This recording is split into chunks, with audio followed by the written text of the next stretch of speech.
Last January, we Senate Democrats unveiled our trillion-dollar infrastructure plan and sent it to the President.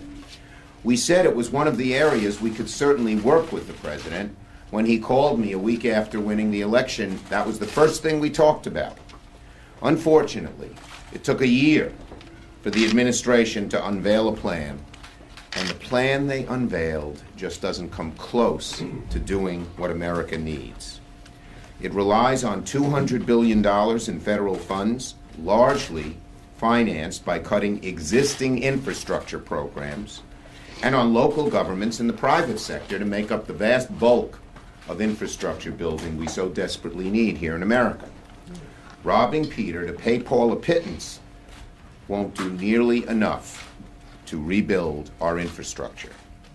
And as Penn Wharton found out, it would spur only 2% or $30 million of the $1.5 million new investment. Isn't that incredible? 2%, $30 million? It's another poorly thought out plan from this administration. They don't seem to be able to get their act together and put together real policy, whatever it is.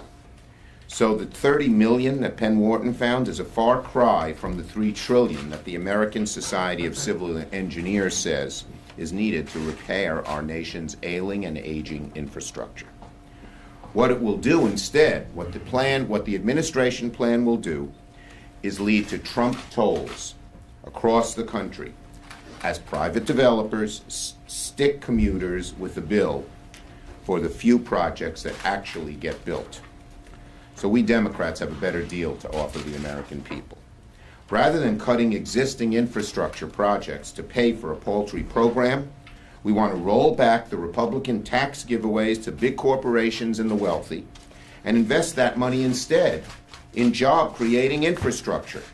Our plan would do three things compared to the President. First, create many more jobs than the Trump plan. Second, build many more projects than the Trump plan. And third, build the infrastructure America actually needs, not just what Republican donors and private investors can profit from. We're proposing to put the top rate back to 39.6%, restore the AMT for the very wealthiest Americans, restore the 2017 estate tax rules that impact only the very richest families, close the carried interest loophole, and bring the corporate tax rate to 25% to fund $1 trillion in real infrastructure investments. Our plan actually, they don't have it here, but it creates $1.022 trillion of spending for infrastructure for middle-class jobs. Over 10 million middle-class jobs we estimate would happen. What will we invest in? Well, we're proposing a truly modern infrastructure plan that would build everything from roads and bridges to schools to airports to high-speed internet and more. This isn't your grandfather's infrastructure plan. In addition to the traditional types of projects we built in this country, water, sewer, highways, bridges, we're going to build infrastructure of the 21st century, providing $40 billion of universal high-speed internet. Franklin D. Roosevelt said every rural home should have electricity back in the 1930s.